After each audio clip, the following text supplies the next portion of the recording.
penanaman jagung serentak kuartal 4 dalam rangka mendukung swasembada pangan tahun 2025.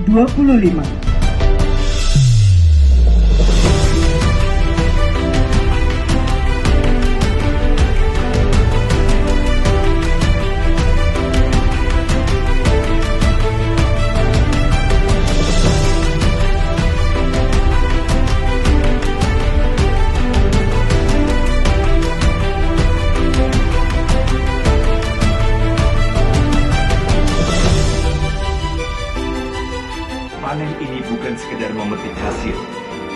Ini adalah bukti nyata dukungan Polri terhadap asta-cita pemerintah, khususnya dalam menciptakan kedaulatan dan kemandirian pangan serta meningkatkan ekonomi masyarakat.